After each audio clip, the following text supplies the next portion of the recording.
আসিফ নজরুল এটা একটা নষ্ট মানুষ। আইন বিভাগেও আমি ওই বিভাগ থেকেই পাশ করেছি, তার সিনিয়র মানুষ আমি। ও একটা নষ্ট ছেলে এবং নষ্ট গুণাগুণের একটি অধিকারী, একটি বদমাশ, একটি লুচ্চা ছেলে। সুতরাং ওর সম্পর্কে আমি আর বলতে চাই না, সারা জাতিই জানে এটা একটা বদমাইশ ছেলে। এবং দেশ ধ্বংস করার সেকেন্ড কারিগর হচ্ছে এই আসিফ নজরুল। এবং সে, আমি জানি না সে কোন মতালম্বী, সে হলো শয়তানের যে মতবাদ মানুষকে ধ্বংস করে, সে হচ্ছে আসিফ নজরুল। আর আরেকটা কথা, জুলাই যোদ্ধা। এখন আমার কাছে মনে হচ্ছে যুদ্ধটা কি এই সহসা একদিন মানে হামাগুড়ি দিলেই কি যুদ্ধ হয়ে যায়, একদিন স্লোগান দিলেই কি যুদ্ধ হয়ে যায়? এই যে জুলাই যোদ্ধায় কথাটি বলা হয়েছে, এইটা ইডিয়েট গুলো যোদ্ধা কি এবং যুদ্ধ কি সেটা দেখে নাই। সুতরাং আমি বলবো যে এই এই যে জুলাই এবং আগস্টে যারা রাজপথে মিছিল করেছে ছাত্র নামের অছাত্ররা, তারা কোনোদিনই যোদ্ধা ছিলেন না। এই গেল প্রথম কথা। সেকেন্ড কথা হলো শহীদ কাকে বলা হয়? যাহারা ধর্মযুদ্ধে প্রাণ দিয়াছে তাহারা হচ্ছে শহীদ। কিন্তু এই চোদনার পোয়ারা কি শহীদ? এই যে রাজপথে যেগুলো লাফাইছে, ফালাইছে এবং বোতল নিয়ে ঘুরছে, এগুলি কি শহীদ? সুতরাং আমাদের দেশের ধর্ম ব্যবসায়ীরা এই নামটা দিছে শহীদ। শহীদ নামটাকে এবং শহীদের এই যে ভাবমূর্তি, এগুলোকে ধ্বংস করার জন্য। তো এরপরে এরা হচ্ছে বিবেকহীন এবং ইথিক্যাল বাউন্ডারি কোনোটাই নাই। একটা ছেলে ইথিক্যাল বা এদের মুখের বচন শুনলে মনে হয় যে ওইখানকার আল্লাহর ফেরেশতা দৌড়ায় চলে যাবে। আর হীনমন্যতা এবং ইতিহাসকে অস্বীকার করা, এ হচ্ছে জুলাই এবং আগস্টের এই ছাত্র নামের অছাত্রদের কারবার। আর আপনি দেখেন যে সারা পৃথিবীটা আজকে কিভাবে ধ্বংসযজ্ঞের উপর দাঁড়িয়ে আসছে। জুলাই আগস্টে কয়জন ছাত্র মারা গেছে? Not more than 380, highest. আপনি যদি আমার কথা বিশ্বাস করেন, আপনি প্রথম আলো তাদের পত্রিকা, সে প্রথম আলোতে প্রায় 600-র কাছাকাছি রিপোর্ট বের করেছে। এবং তার থেকে যদি 180 জন বাদ দেন, আমাদের যে টায়ারে লুট করতে গিয়া এই 180 জন মারা গেছে, সেই 180 জন মার যান। তারপরে তারপরে আপনি আনেন যে 100-র বেশি কবর থেকে উঠে আসছে। জি, তাহলে তার মানে কি? নট মোর দেন 200। এই যে 200 ছাত্র এবং জনতা মারা গেল গিয়া, আর সেটা আপনি বানাইলেন কি আন্তর্জাতিকভাবে? কত বানাইলেন? 2000। এইটা হোক পয়সার কারবার। পয়সা দিয়া জাতিসংঘের অফিসারকে ঘুষ দিয়া, টাকা দিয়া এই মহামতি ইউনূস এই কামটা করিয়াছে এবং ওয়ার্ল্ডকে দেখাইছে শেখ হাসিনার 2000-এরও বেশি ছাত্ররা মারা গেছে। আর আমাদের বিএনপি এবং জামাতের এই হেডামালা মানুষগুলি দাঁত ভেটকাইয়া বলিতেছে যে 2000-এর বেশি ছাত্র মরিয়াছে। এখন আপনি কোথায় সত্যকে আবিষ্কার করবেন? এরপরে আসছে এই যে মব চলতেছে 7ই মার্চের বঙ্গবন্ধুর বাড়ি যারা আক্রমণ করেছে, কোন স্বাধীনতা কামী লোক, কোন প্রগতিশীল লোক, স্বাধীনতার পক্ষের লোক, প্রগ্রেসিভ লোক এবং বাংলাদেশকে যারা কামাই করেছে, বাংলাদেশকে যারা বুকে ধারণ করে লাল সবুজের পতাকা, তারা বঙ্গবন্ধুর বাড়িতে একটি ইটও নিক্ষেপ করার মানসিকতা পোষণ করে না। কারা করে? এই দেশটা যারা চায় নাই, এই দেশটা যারা মেনে নিতে পারে নাই, লাল সবুজের 30 লক্ষ শহীদের রক্ত যারা মেনে নিতে পারে নাই, 2 লক্ষ মা বোনের ইজ্জতের বিনিময়ে যে দেশ আমরা কামাই করি সেটা যারা মেনে নিতে পারে নাই, সেই সব সুরের বাচ্চারাই বঙ্গবন্ধুর বাড়িতে আক্রমণ করেছে এবং ওই বাড়িটা পুড়িয়ে দিয়েছে, গুড়িয়ে দিয়েছে, তছনছ করেছে। এরপরে আসেন 7ই মার্চের ভাষণ। পৃথিবীর ইতিহাসে গেটিসবার্গ অ্যাড্রেসের পরেই হচ্ছে 7ই মার্চের অবস্থান। এবং এত সুললিত কণ্ঠে বঙ্গবন্ধু যেভাবে একটি জাতিকে উদ্বুদ্ধ করেছিল এবং প্রত্যেকটা শব্দ ছিল পাহাড়ের সমান ভারী, এবং প্রত্যেকটা শব্দ ছিল 7ই মার্চের একটি জাতিকে মানে মুখোমুখ একটি অস্ত্র এবং অমানুষের অন্ধকার থেকে বের করার একটি সুতীব্র চিৎকার ছিল 7ই মার্চের এই বজ্রকণ্ঠটি। একটি জাতি জেগে উঠেছিল। আমার স্বাধীনতার ঘোষণা দরকার নাই। 7ই মার্চে যখন বঙ্গবন্ধু বলেছিল এবারের সংগ্রাম মুক্তির সংগ্রাম, এবারের সংগ্রাম স্বাধীনতার সংগ্রাম, সেদিনই আমরা বুঝে গিয়েছি যে বঙ্গবন্ধু স্বাধীনতার ঘোষণা দিয়েছে। এবং সেটি জিয়াউর রহমানও বলেছে যে আমি 7ই মার্চে বঙ্গবন্ধুর ভাষণের পরে we have get a green signal. সুতরাং আজকে কে কি বললো, কোথায় দাঁড়ায় কি বললো, এই যে স্বাধীনতা তো জিয়াউর রহমান একা ঘোষণা করে নাই। ওই যে মেজর জেনারেল একজন, সেও লালবাগ কেল্লার সামনে দাঁড়ায় বলছে আমি স্বাধীনতা ঘোষণা করলাম। আমরাও চুঙ্গা ফুয়াইয়া পদ্মা মেঘনা যমুনা তোমার আমার ঠিকানা হাজারবার স্লোগান দিয়েছি পদ্মার পাশে, আমিও স্বাধীনতার ঘোষক। তো সুতরাং ওই ফাইজলামির মধ্যে নাই। জাতিকে মিথ্যা ইতিহাস না দিয়ে বলবেন যে জিয়াউর রহমান বঙ্গবন্ধুর নির্দেশে ঘোষণা করেছে, বঙ্গবন্ধুর নির্দেশে স্বাধীনতা ঘোষণা করেছে, ব্যাস মেনে নিলাম।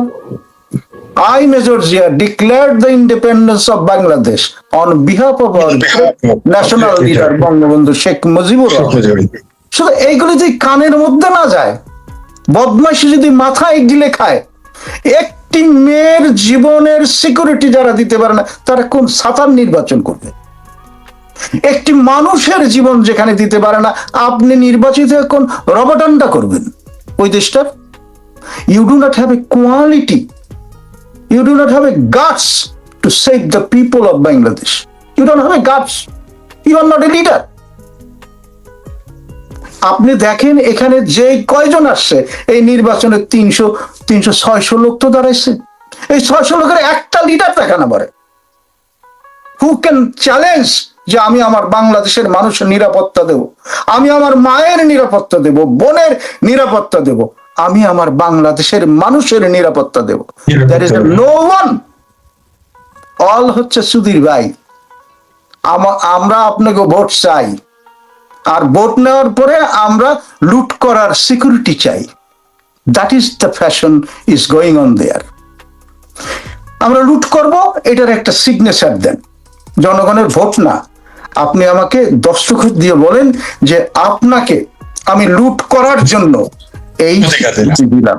এই যে নো ভোট নো ভোট, এটা সম্পূর্ণভাবে কনস্টিটিউশন বিরোধী। এই যে স্বাধীন মালিক যিনি লাল বদর ছিলেন, তিনি বলেছেন, তিনি আইনের কনস্টিটিউশনাল লয়ে তিনি একজন ভালো আইনজীবী, এবং ঢাকা বিশ্ববিদ্যালয়ে যখন আমরা পড়াশোনা করেছি তখন উনি আমাদের লেকচারার ছিলেন, এবং সেই স্বাধীন মল্লিকও ওদের পক্ষের লোক, বলেছে এটা সম্পূর্ণভাবে অগণতান্ত্রিক এবং এগেনস্ট দ্য কনস্টিটিউশন। তো সুতরাং এই শয়তানকে বুঝাবে কে? মানুষ হলে বোঝানো যেত, কিন্তু এই শয়তানকে কে বুঝাবে? এরা সব বুঝে না বুঝার ভান করে তারা। তো সুতরাং আমি 7ই মার্চের কথা আপনার কাছে বললাম, এবং বর্তমান মবের কথা বললাম। প্রায় 5000 মেয়েকে রেপ করেছে, পত্রিকায় আসে না। পত্রিকা, কারণ পত্রিকা তো আপনি দখল করে নিয়েছেন, জনকণ্ঠ দখল করে নিয়েছেন, প্রথম আলোতে হাওয়া লাগিয়েছেন। প্রথম আলোর এবং ডেইলি স্টারের মাহফুজ সাহেব কি বলেছে? জীবন নিয়ে বাঁচা বাড়ি কষ্ট, হ্যাঁ টানাটানি। আরে বাবা, আপনারাই তো এই ফাইজলামিটা কইরা শেখ হাসিনারে সরাইলেন এবং ছাত্র উস্কানি দিলেন। এখন বুঝেন ঠেলাটা। এবং এরা যদি ক্ষমতা হয় আপনার পাশায় বাস দেবে, জনকণ্ঠের পাশে এবং প্রথম আলোর পাশে বাস দেবে। এবং এর আগে প্রথম আলো একবার দস্তখত দেয় নাই যে তিনি ধর্মের বিরুদ্ধে যাবেন না। এবং কি করে ওরা জানলো যে উনি কমিউনিস্ট ছিলেন? একটা কথা আপনাদের বলি, আপনি লাল বদরন হন আর নীল বদর হন, অনেক লাল বদরের বাড়ি ঘর পুড়িয়ে দিয়েছে, এবং ওদেরকে আপনি চিনতে পারেননি, কিন্তু ওরা আপনাদেরকে চিনতে পেরেছে। সুতরাং ওইখানেই হচ্ছে, যেমন আজকে জারি সারি ভাটিয়ালির দেশ কোনটা? বাংলাদেশ। আজকে জারি কই, শাড়ি কই? আর সিনেমার কুতকুতিওয়ালারা রাস্তায় নাই, মা শেখ হাসিনার বিরুদ্ধে গেছেন না, এখন কুতকুতিওয়ালারা দেশেই আপনার জায়গা নাই। আপনি যে নাচন দেন, আপনি যে সুনু পাউডার মাইকা রাস্তায় নামেন, শেখ হাসিনা থাকতে আপনাদেরকে আদর করত, ভালোবাসা দিত, মমতা দিত। আর আজকে রাস্তায় আলকাতরা মাখাইয়া দিবে। আর 2 দিন পরে নির্বাচন হওয়ার পর যদি আওয়ামী লীগ না আসে, আপনাকে পাশার মধ্যে লাল কাতরা লাগাই দিবে। সুতরাং আপনারা কি ক্ষতি করেছেন এই রাষ্ট্রটার, আরেকটু দেরি করেন, আরেকটু দেরি করেন। সুতরাং আমি বলছি যে বাংলাদেশের অবস্থানে নাই। বাংলাদেশ আজকে মৌলবাদীদের আখড়ায় পরিণত হয়েছে। সেই অবস্থা থেকে একমাত্র শেখ হাসিনা ছাড়া, বঙ্গবন্ধুর কন্যা ছাড়া এই দেশের কোনো গতি নাই। জয় বাংলা। ধন্যবাদ আপনাকে। আপনি আমাদের যে জিনিসগুলো বললেন, আপনি সবচেয়ে যে গুরুত্বপূর্ণ কথাটা বলেছেন যে যারা লাল বদর ছিল, নীল বদর ছিল, বা কালা বদর, ধলা বদর যাই থাকুক, সেই বদরেরাও কিন্তু এখন আরামে নাই। কারণ আল বদরেরা আমাদেরও যেমন চিহ্নিত করেছে, লাল বদরেরকেও কিন্তু চিনতে ভুল করে নাই। তারা তাদের অস্তিত্ব রাখেনি। আমরা দেখলাম যে সিনেমা, নাটক, গান, ভাটিয়ালি বলেন, আর শাড়ি বলেন, জারি গান বলেন, শাড়ি গান বলেন, লালন বলেন, আর যাত্রাপালা বলেন, সবই এখন বন্ধ। অর্থাৎ এই দেশের সৃষ্টিশীল সুকুমার বিনোদন যেগুলো ছিল সাধারণ মানুষের, সবগুলো বন্ধ করে দেওয়া হয়েছে। শুধু তাই না, আমি আপনার সাথে আরেকটু যুক্ত করতে চাই, শুধু লাল বদরেরাই যে বিপদ আছে তা না। এই যে মৌলবী সাহেবেরা সারা দিনই বঙ্গবন্ধু, আওয়ামী লীগ, শেখ হাসিনা ভারতকে হিন্দুদের গালি দেয়, তাদেরও দাওয়াত কমে গেছে বলে আমার কাছে সুনির্দিষ্ট তথ্য আছে। তাদের যা আয় কমে গেছে, অপ্রিয় হলেও সত্য। আমি আপনার মাধ্যমে এবং চ্যানেলের মাধ্যমে জনগণকে বলতে চাই, আমার কাছে কিন্তু অনেক মৌলবীরাই স্বীকার করেছে যে ভাই আপনি ঠিকই বলেছেন। এটা প্রথম যখন আমি বলে অনেকে হাসাহাসি করছে, তারপর দেখি কয়েকজন মৌলবী সাহেব বলছে আসলে হুজুরদের ইনকাম কমে গেছে, দাওয়াতও কমে গেছে। কারণ আমার পেটে ভাত না থাকলে তো আমি আরেকজনকে দান করবো না, এটাই স্বাভাবিক। ধন্যবাদ। আর আপনি যে কথাটা বলেছেন যে 5,000-এর মতো নারী ধর্ষণ হয়েছে, আমার মনে হয় এই শব্দগুলো আসলে আমি নিজেকে ধরে রাখতে পারি না। এই সংখ্যাটা স্যার অনেক বেশি, দূরের চাইতে কোন অংশে কম না। আমি এই বিষয়ে কথা বলতে পারবো না, তাই আমি আবেগতাড়িত হয়ে যাবো। কারণ আমার কাছে প্রতিদিনই এরকম ফোন আসে। আমি কয়েকদিন আগে আমি লাইভই করতে পারি নাই, কারণ আমার জামালপুর জেলার 3 মেয়ে, 3 এলাকার 3 মেয়ে, তারা ফোন করে জানিয়েছিল তাদের ধর্ষণ করা হয়েছে। শুধু তারা আওয়ামী লীগের নেতাদের আত্মীয় স্বজন বলে, তারা আওয়ামী লীগ করে না, আত্মীয় স্বজন বলে। তাহলে আওয়ামী লীগের যারা মুক্তিযুদ্ধের পক্ষের যারা, তাদের কি পরিণতি? আমি স্যারের দিকে যাচ্ছি না, আমি আবার সুজাত মনসুর সাহেবের কাছে আসতেছি। এই যে আমাদের ডক্টর সিরাজুল হক বললেন যে বঙ্গবন্ধুর কন্যা ছাড়া আমাদের আর কোনো বিকল্প নেই। আমি শেখ ফরিদ যখন বামদের সাথে তর্ক করতাম, সেই লাল বদর যারা পরে হয়েছে, এমনকি যারা সাদা বদর, তাদের সাথে তর্ক হতো, তারা বলতো আমাকে শেখ হাসিনাকে হটাতে হবে, শেখ হাসিনাকে হটাতে হবে। আমি বলতাম শুনেন, শেখ হাসিনাকে হটানোর পরে আপনাদের কি দশা হবে জানেন? ওই যে শিয়ালে যখন বলে যে গাছেরা গেলে পানি উঠুক, দেখি কাক থাকে কোথায়। আমাদের জামালপুরে এরকম গল্প আছে। তো আমাদের এই যারা বলেছিলেন যে শেখ হাসিনাকে হটাই বিকল্প পাবো, এখন কিন্তু গাছেরা গেলে পানি উঠার পর শিয়াল কিন্তু এক হাঁটু পানিতে ডুবে গেছে। কাক কিন্তু উড়ে হয়তো অন্য কোথাও যেতে পারবে বা টিকে থাকবে, কিন্তু শিয়ালেরা কিন্তু কেউ টিকে নাই। যারা তখন বলেছিলেন শেখ হাসিনার বিকল্প তো পেয়েছেন আসিফ স্যার, পেয়েছেন উপদেষ্টা আদম ব্যাপারী ডক্টর ইউনূস, আপনারা পেয়েছেন বিশ্রী কুশ্রী যে সমস্ত শব্দ, যেটা আপনারা দুজনে বললেন যে শব্দ উচ্চারণ করলে ফেরেশতা থাকে না, আমার তো কুলি করতে হয়, ওযু নষ্ট হয়ে যায়, এমন শব্দ এই দেশে উচ্চারিত হয়েছে। তাদের এখন জাতীয় নেতা বানিয়েছেন। আমাদের হাসি আসে, এই প্রথম কোন এই ইউনূস গ্যাংদের কোন কথায় আমি ক্ষুব্ধ হই নাই, আমার অট্ট হাসি এসেছে। তাদের প্রতি করুণা প্রকাশ করেছি যখন তারা বলেছে হাদিকে, যখন তারা এক তথাকথিত পাকিবাদের পোলা হাদিকে যখন তারা বঙ্গবন্ধুর উপরে ঠাই দিয়েছে। আপনি বিশ্বাস করেন আমি একটু ক্ষুব্ধ হই নাই তাদের প্রতি, কারণ তারা আমার ক্ষুব্ধ হওয়ার যোগ্য এখন আর নেই। তারা করুণা পেতে পারে কেবল কোন স্টুপিড, পাকিস্তানের যারা আমাদের চরম শত্রু, তারাও তো কোনোদিন এই কথা বলবে না যে বঙ্গবন্ধুর উপরে বাংলাদেশে কোনো নেতা আছে। যাই হোক, সেটা অন্য বিষয়।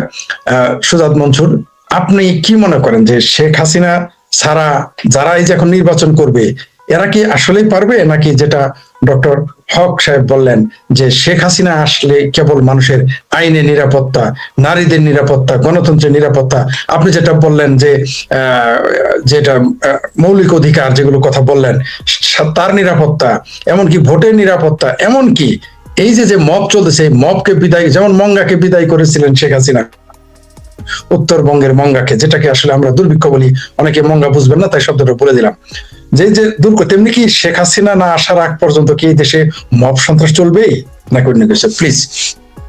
ধন্যবাদ। সিরাজ অত চমৎকার আবেগী বক্তব্য রেখেছেন, আসলে আমি শুনছিলাম। প্রথমত আমি একটু কথা বলতে, জাতীয় স্লোগান তো জয় বাংলা ওরা বাদ দিয়েছে। হাদিকে তো আপনি যেটা বললেন, হাদি মাদিরে যেটা করতেছে, তারা একটা কাজ করতে পারে, এত কিছু করতেছে, একটা কাজ করে জাতীয় স্লোগান সাউয়া করে দিক, জাতীয় স্লোগান করে দিক, এটা করতেই পারে, যদি তারা তো যাই করতে করতে পারে। আমি 7ই মার্চ একটু কথা বলে আমি আপনার প্রশ্নে আসতেছি। আমি সম্ভবত 15 বা 16-র দিকে কবি নির্মলকে একটা ফোন করেছিলাম, ওনার একটা লেখার জন্য। আমি একটা বই করেছিলাম তখন, প্রণব মুখার্জির লেখা সহ, মুজিব মানেই মুক্তি, সম্পাদনা করেছিলাম। উনি বললেন, ওই 7ই মার্চ উনি বললেন, সুজাত, আমরা অনেকেই উৎফুল্ল, ইউনেস্কোর হেরিটেজ অবশ্যই হওয়া উচিত। আমরা অনেকেই বলি 100 কততম যে বই বেরোয় সেখানে বঙ্গবন্ধুর কবিতা ভাষণ স্থান পেয়েছে, কিন্তু এইটাই যথেষ্ট না। আব্রাহাম লিঙ্কন, চার্চিল, সবার বক্তব্য তৎকালীন সময়ে কিন্তু তার আবেদন শেষ হয়ে গিয়েছিল। বঙ্গবন্ধুর যে 7ই মার্চের ভাষণ, তার আবেদন কিন্তু এখনো শেষ হয়ে যায়নি, মুক্তির সংগ্রাম কিন্তু এখনো শেষ হয়নি। আজকে যে ভাষণটা নিশ্চিত কারণ হচ্ছে 75-এর পরে এই ভাষণ বাজিয়ে কিন্তু আমরা জাতিকে জাগিয়েছিলাম, ঘরে ঘরে দুর্গ গড়ে তুলো। আজকে আবার সেই আহ্বান।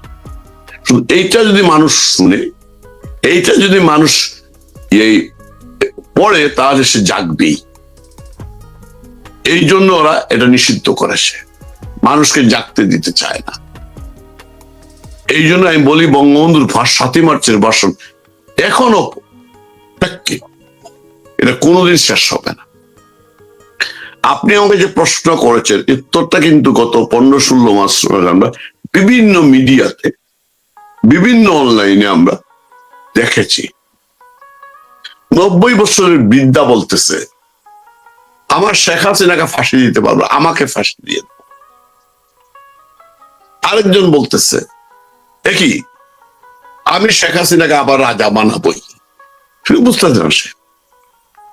আর রিক্সাওয়ালারা সবাই, এই যে খেটে খাওয়া মানুষ যারা, কৃষক শ্রমিক যারা, আমি তথাকথিত লালবদর সুশীলদের কথা বলছি, ওরা তো বিক্রি হয়, ওরা তো সুশীল ব্যবসা, এক ধরনের ব্যবসা, মানবাধিকার ব্যবসা, অনেক ব্যবসা বলবো।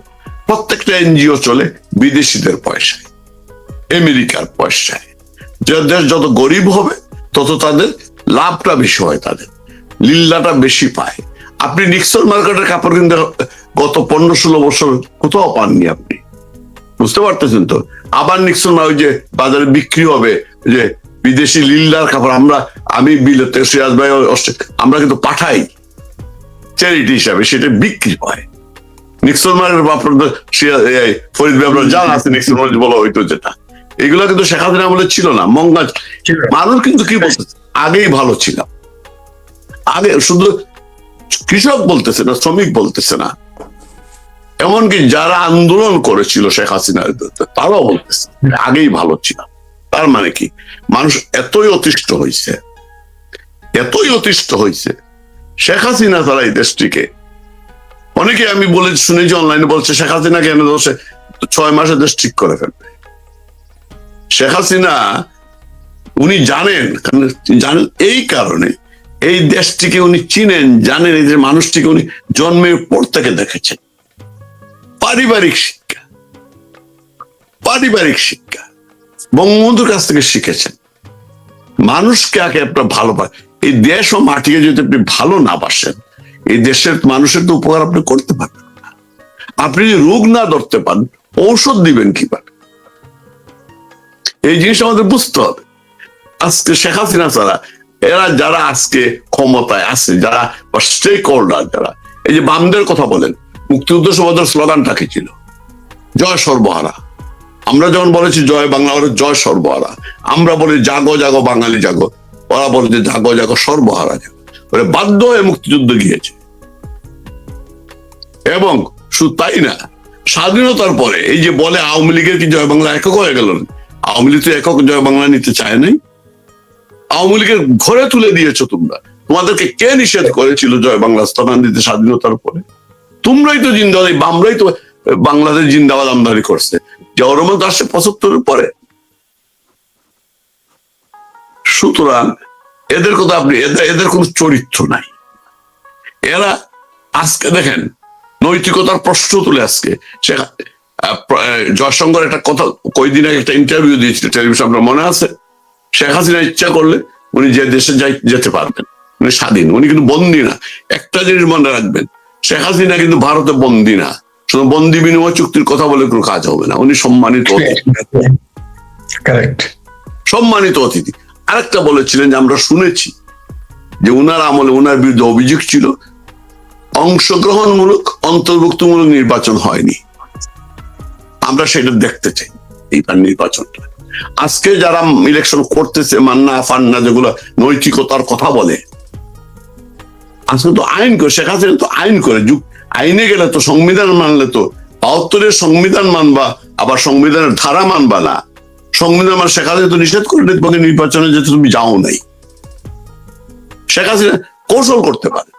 তুমি তো এবার আইন করে 50% উপরে মানুষকে বাদ দিয়ে নির্বাচন করতেছ। 14 দল জাতীয় পার্টি, তোমরা সেই নির্বাচনে অংশগ্রহণ করতেছ। নৈতিকতা দেখাও আমাদেরকে। এই উদীচী গণসংগীত গায়ে নাই 5ই আগস্টের আগে? 5টা প্রথমে কে দিছে? উদীচীর অফিস বাগে নাই? আরো দেয় নাই, আরো দিবে। কারণ ওরা জানে কোন জায়গায় আঘাত করতে হবে। ওরা জানে, বিএনপি তো জানে না কোন জায়গায় আঘাত করতে হবে। বিএনপি জানে আওয়ামী লীগকে মেরে দিলেই বলতো শেষ হয়ে গেল, লুটপাট আমি করতে পারবো। ওরা জানে কোন, এই জন্য ওরা বুদ্ধিজীবী হত্যা করে।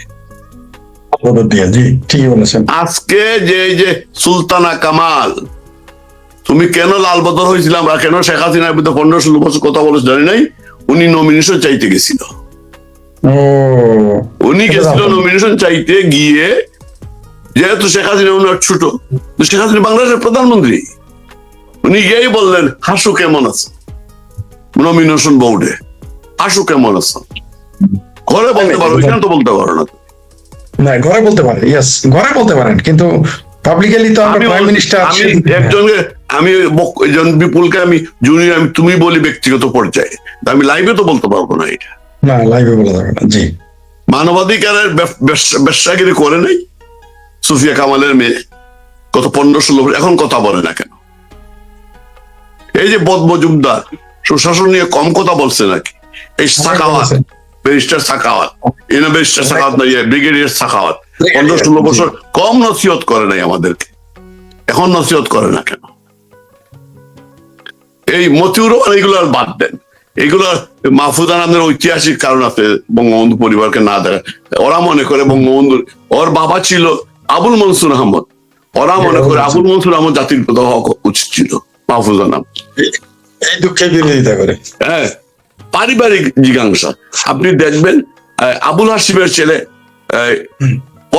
বদরুদ্দিন ওর লেখা আমি পড়ি না কোনদিন। আবুল হাসিম বঙ্গবন্ধু রাজনৈতিক গুরু ছিলেন। ওরা মনে করে আবুল হাসিম কেন জাতির পিতা হইলেন না? এই তো অপরাধটা বঙ্গবন্ধু। কিভাবে হবে? বঙ্গবন্ধু জনগণকে নিয়ে রাজনীতি করে। বঙ্গবন্ধু কাপুরুষ ছিলেন না, আন্ডার টেবিল কাজ করতেন। আপনি মানিক মিয়া, তোফাজ্জল মানিক বা সন্তানেরা মনে করে মানিক মিয়া বঙ্গবন্ধুকে চালাইতেন। নো, বঙ্গবন্ধু মানিক মিয়াকে শ্রদ্ধা করতেন, পরামর্শ নিতেন। বঙ্গবন্ধুকে কেউ চালায়নি। এই কারণে আজকে এদের জন্য আমার করুণা হয়। শুধু আপনি আমাকে যে প্রশ্নটা করেছিলেন শেখ হাসিনা ছাড়া, আমার আবার ব্যক্তিগত কথা বলতে হয়, ইদানিং বঙ্গবন্ধু কন্যাকে নিয়ে একটা বই বের হচ্ছে, সেটা অলরেডি প্রিন্টে চলে গেছে সম্ভবত। সেই জায়গায় আমার একটা লেখা আছে, আমাদের একজন শেখ হাসিনা আছে। আমাদের চিন্তার কোনো কারণ নেই, আমাদের শেখ হাসিনা আছেন। আমার একটা লেখা, আমার প্রথম বইতে আমি ওয়াদা করেছিলাম যে আমি বই যদি লিখি বঙ্গবন্ধু কন্যাকে নিয়ে লিখবো। সেটা লিখেছিলেন সকল প্রধানমন্ত্রী এবং রাজনীতিক শেখ হাসিনা, সম্ভবত 15-তে।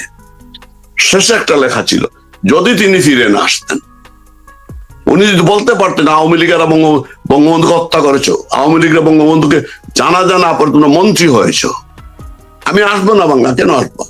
কিন্তু না আসতে পারতেন, কেন এসেছেন? যদি তিনি ফিরে আসেন, কিন্তু এসেছেন কেন এসেছেন?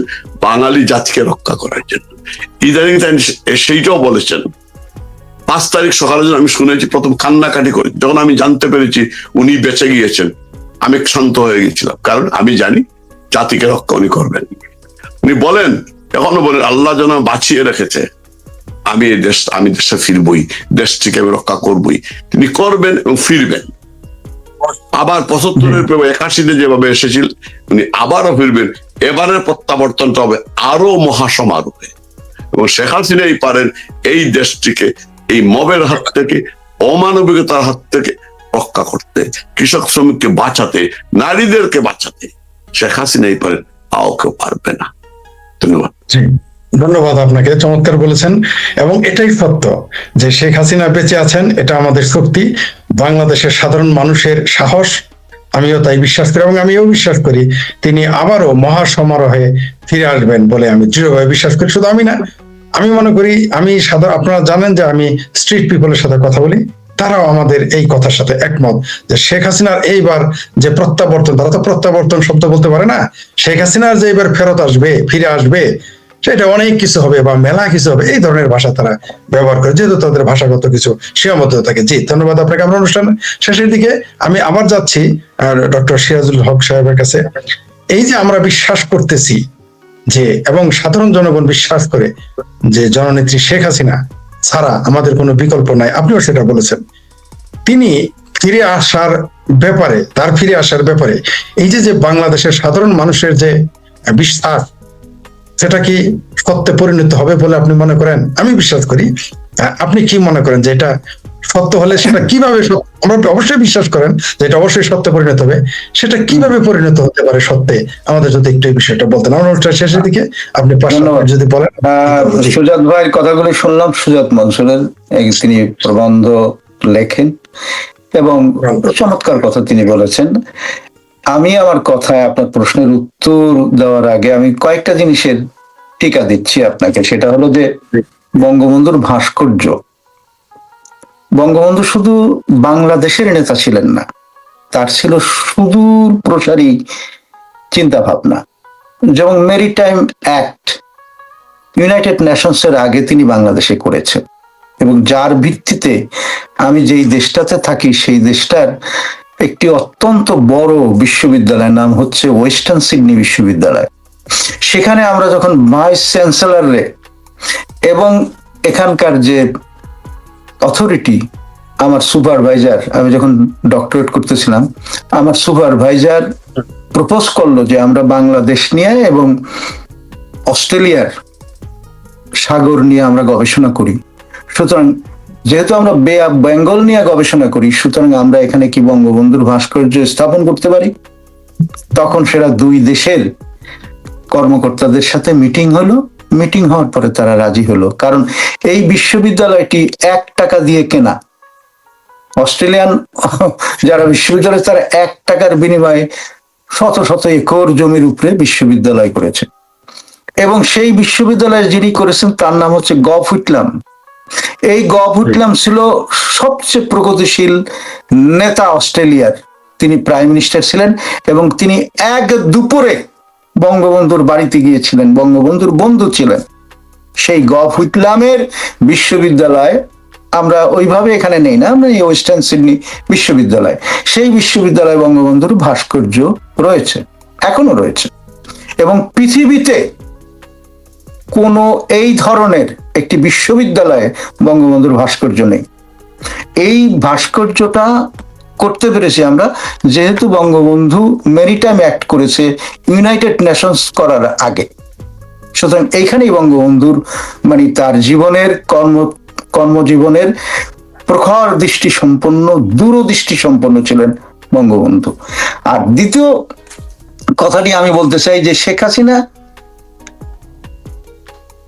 হাসিনার সময় কিছু বামপন্থী নেতাদের দেখেছি। বামপন্থীদের কাম কর্ম আমি অস্বীকার করব না, তারা স্বাধীনতার পক্ষের শক্তি।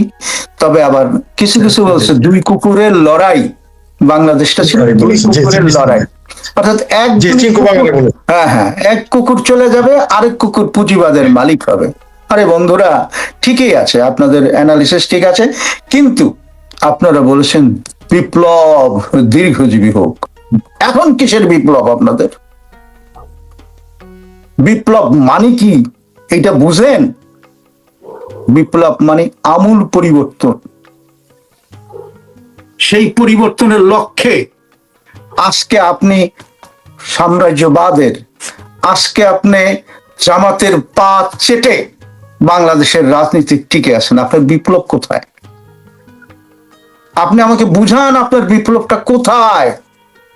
সুতরাং ভণ্ডামি জাগা বাংলাদেশে বোধহয় ভবিষ্যতে আর হবে না। তো আপনি যেটা আমাকে প্রশ্ন করেছেন শেখ হাসিনার বিকল্প, এই তো, শেখ হাসিনার বিকল্প কি হতে পারে বাংলাদেশে? দেখুন, ওই যে সুজাত ভাই একটু মুখ নেড়েছেন যে রাজনৈতিক পরিবেশে বেড়ে ওঠা শেখ হাসিনা। আমি 37 বছর যাবত অস্ট্রেলিয়াতে থাকি, মাত্র 37 বছর। এই 37 বছরে আমি এই দেশের যত প্রধানমন্ত্রী পেয়েছি, কোন মন্ত্রীকে দেখি নাই রাস্তায় একটা না খাওয়া মানুষকে জনায়া ধরে বুকের মধ্যে তারে সান্ত্বনা দিছে। আমি দেখি নাই আগুনে পুড়ে যাওয়া একটি বস্তির মেয়েকে বিবাহ দিয়ে এবং তাদেরকে মেয়ে বানিয়ে শেখ হাসিনা তাদেরকে বুকের কাছে টেনে নিয়েছে। পৃথিবীর কোন প্রাইম মিনিস্টার আমি দেখি নাই।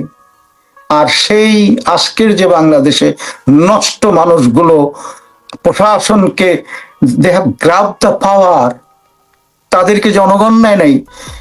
মানে আমেরিকার ডিপ স্টেটের বদমাশির কারণে a number of notorious gang got the opportunity to grab the power. এই হচ্ছে বাংলাদেশের কাহিনী, যে কাহিনী সুজাত ভাই প্রথমেই বলেছে যে একটা দেশের নির্বাচিত প্রেসিডেন্টকে রাতের অন্ধকারে নিয়ে যায় ওয়াশিংটনে। কি ধরনের মানবতার চাষ হচ্ছে পৃথিবীতে? সেই ক্ষেত্রে শেখ হাসিনা বাঙালি জনগোষ্ঠীর জন্য তিনি বেঁচে গেছেন। তাদের টার্গেট ছিল সবকিছু ধুলায় গুড়িয়ে দিয়ে শেখ হাসিনাকে মেরে ফেলো। সুতরাং সেটি আল্লাহর রহমতে উপরে আল্লাহ আমাদের প্রতি, জাতির প্রতি এবং শেখ হাসিনার প্রতি অনেক নিগাবান। এবং আমি অবশ্যই ধন্যবাদ দিব ভারত সরকারকে যে তারা শেখ হাসিনাকে মেহমান করেছে। এবং আমি গত সপ্তাহে ভারতে গিয়েছিলাম এবং নেত্রীর সাথে কথা বলেছি। সুতরাং আমি জানি অনেকেই প্রশ্ন করে শেখ হাসিনা তো অসুস্থ, এই বদমাশগুলো এইটাও ছড়ায়। অথচ নেত্রীকে আমি বারবার প্রশ্ন করছি, নেত্রী আপনি কি অসুস্থ? বলছেন না। নেত্রী আপনি কি অসুস্থ? না। তিনি বলছেন আমি অসুস্থ না, আমি পরিপূর্ণভাবে সুস্থ আছি। 3 তারিখে 3রা জানুয়ারি তার সাথে কথা হয়েছে দিল্লিতে বসে।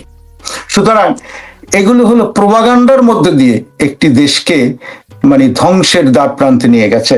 আর শেখ হাসিনার বিকল্প কিন্তু শেখ হাসিনাই। শেখ হাসিনার বিকল্প দ্বিতীয় বাংলাদেশে একটি নেতার জন্ম হয় নাই এখন, যার সম্মোহনের জাদু আছে বঙ্গবন্ধুর মতো, যে শেখ হাসিনা মানুষের এবং মানুষ শেখ হাসিনাকে ভালোবাসে। এছাড়া আর বিকল্প কিছু নাই। আপনি দেখবেন দিনে দিনে শেখ হাসিনা আরো বেশি, এখন 73% শেখ হাসিনার জনপ্রিয়তা, এবং দিনে দিনে আরো বেশি জনপ্রিয় হয়ে উঠবে শেখ হাসিনা। এবং আজকে যারা নির্বাচন করে চিল্লাচ্ছেন তাদেরকে আমরা আয়না দিয়া এবং তাদেরকে জোর করে বলছি, ভাই তোমরা নির্বাচনে আসো, তোমরা নির্বাচনে আসো, তোমাদেরকে পুলিশ মিনিস্টার দেব, তোমাদেরকে অমুক মিনিস্টার দেব, তারপরে তোমরা নির্বাচনে আসো। সুজাত ভাই যে কথা বললো যে তারা নির্বাচনে আসে নাই, সেই দোষটা কি শেখ হাসিনার? সেই দোষটা কি আমাদের? তো আমাদেরকে ডাকো না এখন নির্বাচন, আমাদেরকে একবার বলো যে তোমরা নির্বাচনে আসো। আমাদের ডাকলে তো জামানত হারাবে, সেই ভয় ডাকে না। তো সুতরাং জনপ্রিয়তা নাই, এগুলো হলো জোর করে ক্ষমতায় যাওয়া, আর কিচ্ছু না, আর কিচ্ছু না। সুতরাং শেখ হাসিনার বিকল্প শেখ হাসিনাই। জয় বাংলা। ধন্যবাদ আপনাকে। প্রিয় দর্শক, আমরা অনুষ্ঠান একেবারে শেষের দিকে। প্রিয় দর্শক, আপনারা আমাদের আরপি স্টেশন সাবস্ক্রাইব করে আমাদের পাশে থাকবেন এবং প্রতি শনিবার এবং সোমবারের সোজা 7টা 8টায় আমি আপনাদের সাথে আছি। এছাড়া আরপি স্টেশনের নিয়মিত অনুষ্ঠান প্রতিনিয়তই থাকে, আপনারা সেগুলো দেখবেন, শুনবেন। সুজাত মনসুর, আপনি যদি 1 মিনিটে বক্তব্য শেষ করে দিতেন, আমরা আপনার বক্তব্যের মাধ্যমেই আমাদের আজকের অনুষ্ঠান শেষ করতে চাই। জি। বঙ্গবন্ধু কন্যা টঙ্গিপাড়ায় একটা বাড়ি বানিয়েছেন। ওনার কথা ছিল এই বয়সে উনি রিটায়ারমেন্ট, সম্ভবত এবার 78 বছর বয়সে, স্বাভাবিক রিটায়ারমেন্টের সময়, কিন্তু সংগ্রামটা সামনে রয়ে গিয়েছে। উনি তার উত্তরাধিকার নির্ধারণ করবেন। আমি এখানে একটা পূর্বাভাস করে দিয়ে যাচ্ছি। সজীবাদের জন্মের পরে ওই মুক্তিযুদ্ধের সময় জন্ম হয় জয়ের। জন্মের পরপর 2-3 দিন মধ্যেই, বিশেষ করে 2 দিনের মধ্যেই তেল মাখানো হচ্ছিল গোসল করানোর জন্য। তো নাম নিয়ে প্রশ্ন আসছিল। বঙ্গমাতা শেখ হাসিনা বলছে বাবা নাম রেখে গিয়েছেন, ছেলে হলে জয়, মেয়ে হলে জয়া। তখন বঙ্গমাতা বলেছিলেন আসলেই আমার জয়, জয়ের মাধ্যমে আরো জয় হবে। সে হচ্ছে মুজিবের ভাই সজীব, মুজিবের ভাই সজীব, এটা বঙ্গমাতার দেয়া, জয় দেয়া বঙ্গবন্ধুর, মুজিবের ভাই সজীব বঙ্গমাতার। 5ই আগস্টের পরেই সজীবাদের জয়ের 2-1টি বক্তব্য আমি শুনেছি। প্রথমেই বলেছেন গণতন্ত্রের জন্য বিএনপির সাথে বসতে আমার আপত্তি নেই, দরজা খোলা।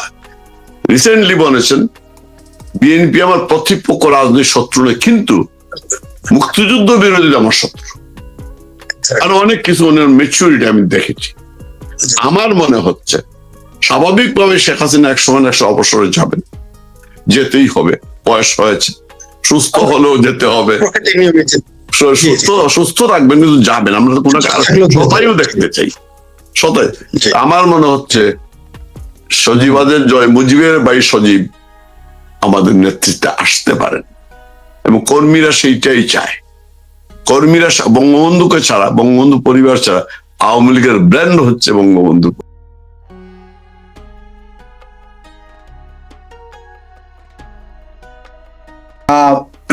আজকে দেশটাকে জাহান নামের আগুনে জ্বালাচ্ছেন এই অর্বাচীন একটি গোষ্ঠী। যে গোষ্ঠীটি জীবনে কোনোদিন মেম্বার হওয়ার, চেয়ারম্যান তো দূরের কথা, ওদের একজনেরও মেম্বার হওয়ার উপযুক্ততা নাই। আর কারণ শেখ হাসিনা বারবার আসেন, কয়েকটা যুগের পরে একজন শেখ হাসিনার জন্ম হয়। এবং শেখ হাসিনার সবচেয়ে বড় অপরাধ ছিল কি জানেন?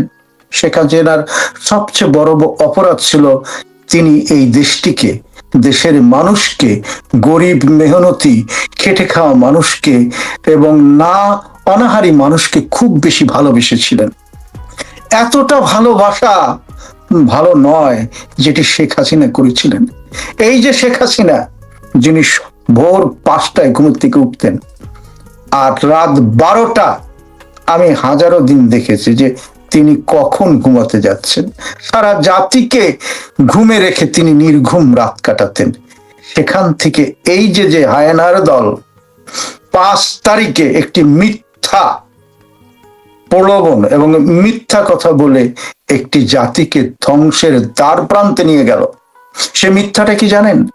যে আমরা কোটার আন্দোলন করতে আসছি। আমাদের আওয়ামী লীগের অসংখ্য নেতার পোলারাও সেদিন লাল বদর সেজেছিল, এবং এই লাল বদর সাজার পরে আজকে তাদের বাড়ি ঘরও জ্বালিয়ে পুড়িয়ে দেওয়া হয়েছে। সুতরাং এই সন্ত্রাস বাসা বিদেশে, বাংলাদেশে আমরা জীবনও দেখিনি মব সন্ত্রাসের মধ্য দিয়ে একটি দেশকে, একটি জাতিকে ধ্বংসের শেষ সীমানায় নিয়ে যাচ্ছে।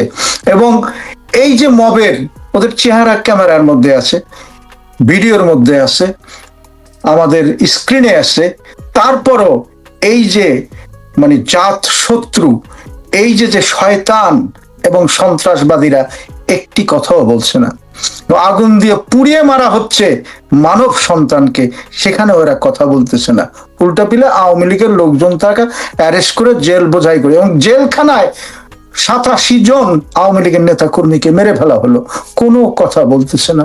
সুতরাং আমি মনে করি যে মব সন্ত্রাস এবং এই অবৈধ সরকার এবং এই ষড়যন্ত্রকারী সরকার, স্বাধীনতা ধ্বংসকারী সরকার, এদের অচিরে বিদায় করা দরকার।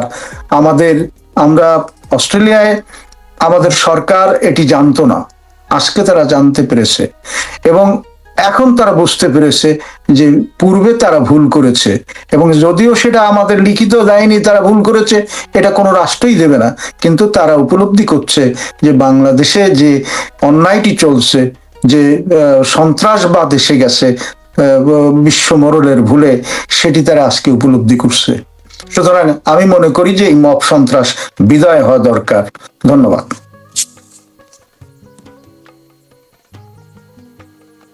ফরিদ ভাই, আপনি মিউট আনমিউট আছেন। ধন্যবাদ আপনাকে সংক্ষিপ্ত আলোচনা দিয়ে শেষ করতে। আমরা আবার আপনার কাছে আসবো ভিন্ন প্রশ্নে। সুজাত মনসুর, আপনার কাছেও আমার একই প্রশ্ন। আমার কিন্তু সবসময় প্রত্যেক ব্যক্তির কাছে আমি দুইভাবে একই প্রশ্ন একই ব্যক্তির কাছে দুইভাবে উত্তর চাই। একটা হচ্ছে যার পরিচিতি, অর্থাৎ আপনি একজন লেখক, গ্রন্থাগার, গবেষক, সেই সাথে একজন নাগরিক। আমি দুইভাবে এই প্রশ্ন উত্তর চাই সবার কাছে সবসময়। এটা করে আমি অনেক নতুন কিছু পাই বলে এটা করে আপনার কাছে ঠিক সেইভাবেই একজন লেখক, গবেষক হিসেবে আপনার এই আজকের শিরোনামের এই সময়ের মবের, ইউনূসের মব এবং জুলুমের শিকার বাংলাদেশের নারীরাও যে হালতে রয়েছে, যে ভয়াবহ পরিস্থিতি, আপনি একজন লেখক, গবেষক হিসেবে মতামত দিবেন, এমনকি আপনি একজন সাধারণ নাগরিক হিসেবে আপনি আপনার বক্তব্য রাখবেন। এটাও আপনি এবার সংক্ষিপ্তভাবে বললে আমরা আবার প্রশ্নের মূল পর্বে ফিরে যাব। জি, ধন্যবাদ। ধন্যবাদ। আপনার যেমন আলোচনা একটু ব্যতিক্রমী হয় বিভিন্ন টক শোতে, প্রশ্নটা আপনার দেখলাম একটু ব্যতিক্রমী। একই প্রশ্ন অবশ্যই করা হচ্ছে ব্যতিক্রমী। তো যে কথাটা আপনি বলতে সংক্ষেপে বল, আমি সিরাজ ভাইয়ের কথা সূত্র ধরে প্রথমেই বঙ্গবন্ধু কন্যার জন্মতিথির কথাটাই বলি। 47 সেপ্টেম্বরে বঙ্গবন্ধু 46-এ সিদ্ধান্ত নিয়েছেন তিনি একটি স্বাধীন ভূখণ্ড করবেন। প্রশ্ন করতে পারেন কিভাবে? বঙ্গবন্ধু রসমাপ্ত যদি দেখবেন, সর্বশেষ যেটা মুসলিম লীগের কংগ্রেস হয়, সভাপতি সোহরাওয়ার্দী সম্ভবত দিল্লিতে স্টেট করা হয়। 40-এ ছিল স্টেট করা হয়। সেইখানেই বুঝতে পেরেছেন, ওইখানে কিন্তু ওনারা বাংলার পক্ষে স্লোগান দিয়েছিলেন বঙ্গবন্ধু। আর জিন্না এতই চালাক ছিল, সোহরাওয়ার্দীকে দিয়ে সে প্রস্তাবটা পাশ করে। কিন্তু বাস্তবতা এমন ছিল যে ওই সময় আইসা স্বাধীনতা তো বলা যাবে না, মাথার উপরে সোহরাওয়ার্দী কিন্তু আছেন। সোহরাওয়ার্দী বাঙালি জাতীয়তাবাদের পক্ষে ছিলেন না, উনি বাঙালি ছিলেন না, উনি পাকিস্তান বিরুদ্ধে একটি আধুনিক গণতান্ত্রিক রাষ্ট্র, পশ্চিমা গণতান্ত্রিক রাষ্ট্র চেয়েছিলেন। দেখবেন বঙ্গবন্ধু সোহরাওয়ার্দী থাকতে কিন্তু বঙ্গবন্ধু সদফা দেননি। আমি কেন বললাম?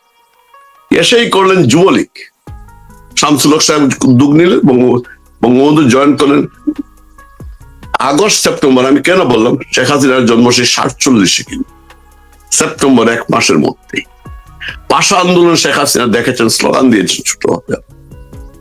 এই যে ইতিহাস, ঐতিহাসিক তিথি, ঐতিহাসিক জীবন। উনি দেশটিকে ভালোবেসেছেন, বঙ্গবন্ধু যেহেতু দেশটিকে ভালোবেসে, দেশের মানুষকে ভালোবেসেছিলেন। বঙ্গবন্ধু রাজনীতির মূল, আমি আসতেছি আপনার প্রশ্নে, রাজনীতির মূল কথাটাই ছিল, আপনি অসমত আত্মজীবীর সূত্রে বঙ্গবন্ধুর ব্যক্তিগত নোটের 3টি লাইন দেখবেন, একটি মানবিক বিশ্ব, একটি মানবিক বাংলাদেশ। শেখ হাসিনা সেই দিকে অগ্রসর হচ্ছিলেন, কিন্তু দুনিয়া তো মানবিকতা চায় না। চাইলে কি ট্রাম্প ভেনেজুয়েলার প্রেসিডেন্টকে ধরে নিয়ে আসে, বলে আমি দুনিয়ার কোনো আইন মানি না। আচ্ছা, এখন এই যে মবের কথা বললেন, এইটার পিছনে কিন্তু ওই অমানবিক বাংলাদেশ। আজকে আপনার যদি দেখি, বাংলাদেশে মানবিকতা বলতে কোনো জিনিস নেই। অর্থাৎ বঙ্গবন্ধুর আদর্শের বিপরীতে, মুক্তিযুদ্ধের বিপরীতে আরেকটি রাষ্ট্র সরকার প্রতিষ্ঠার যে উদ্যোগ, সেইটাই মবের মাধ্যমে হচ্ছে ইউনূসের আমলে। সিরাজ ভাই বলেছেন, আওয়ামী লীগের বহু নেতাদের অনেক ছেলে মেয়ে লাল পতাকা হয়েছিল, শুধু 24 হয় নাই। আমি যদি বলি 18-তে ছাত্রলীগের কেন্দ্রীয় নেতৃত্বের ইন্ধনে কোটা আন্দোলন শুরু হয়েছিল।